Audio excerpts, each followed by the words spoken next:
हजरत उमर जब नारा लगाते ना तो कैसर किसरा कांपते।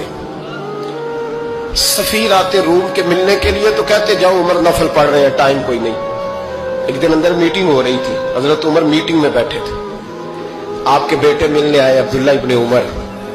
अब्बा जी अंदर आ जाओ, फरमाया दरवाजे पे खड़ा हो, मैं जरूरी बात कर रहा हूं, अंदर ना आना। जनाब अब्दुल्ला इब्ने उमर कहते मैं दरवाजे पे खड़ा हो गया। थोड़ी देर गुजरी तो इमाम हुसैन भी आ गए। एक हदीस में, एक रवायत में इमाम हसन का लफ्ज भी है। इमाम हुसैन आए, आके अब्दुल्ला इब्ने उमर से कहने लगे उमर फारूक अंदर है? तो कहा वो अंदर तो है। तो कहा आप क्यों दरवाजे पे खड़े? कहने लगे अब्बा जी ने कहा है यहाँ इंतजार करो, मैं कोई जरूरी बात कर रहा हूँ, लेकिन शहजादे मेरे लिए कहा है, मेरे लिए, आप जाना चाहे तो चले जाए। इमाम हुसैन कहने लगे अमीरुल मोमिनीन कोई बात कर रहे होंगे, मैं जोहर के वक्त मस्जिद में मिल लूंगा, जोहर का टाइम आएगा ना तो मैं मस्जिद में मिल लूंगा। ये कह के चले गए। हजरत उमर बाहर आए तो हजरत अब्दुल्ला इब्ने उमर से कहा कि कोई आया तो नहीं? अर्ज की हुजूर हुसैन इब्ने अली आए। हुसैन इब्ने अली। तो कहा अंदर क्यों नहीं भेजा? कहा मैंने कहा था बेशक चले जाएं, लेकिन वो कह रहे थे कि मैं जोहर के वक्त मस्जिद में मिल लूंगा। तो सैयदना उमर फारूक फरमाने लगे अब्दुल्ला तुझे तेरी मार हुए, हुसैन को क्यों वापस भेजा? फिर उमर दुनियादारों के सामने डटना, खड़ा होना उमर पे खत्म है, लेकिन जो अंदर की बात है ना, रूह की, जो अकीदत की बात है, जो वफा का रिश्ता है, उसको कौन समझे? ये जो रूह की मजबूरियां हैं, ये जो वफा की मजबूरियां हैं, इसे लोग क्या समझें? इन्हें क्या पता कि मुर्शद के बेटे के पैर चूमने में हुस्न क्या होता है? इन्हें क्या पता कि जब उस्ताद का बेटा घर में आता है तो दिल करता है मकान बेच के इसे दे दें, इसके बाप की नेकियां बड़ी हैं। जनाब उमर फारूक दौड़े गए, इमाम हुसैन के दरवाजे पे दस्तक दी।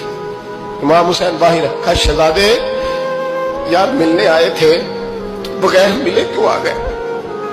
अर्ज की कि आप मसरूफ थे, आपके अपने बेटे भी दरवाजे पे खड़े थे, तो मैं वापस आ गया। इमाम हुसैन कहते उमर जज्बात में आ गए, सर से पगड़ी गिर गई। कहने लगे हुसैन मेरे बेटे का और हुसैन का क्या मुकाबला? क्या उसकी माँ का नाम फातिमा ज़हरा है? क्या उसकी नानी का नाम खदीजतुल कुबरा है? क्या उसके नाने का नाम मोहम्मद मुस्तफा है? और फिर सर से पगड़ी उतरी थी, अपने बाल जोर से पकड़ लिए। कहने लगे हुसैन मैं ना मक्के में ऊंट चराया करता था और डंडों से मार खाता था अपने बाप से।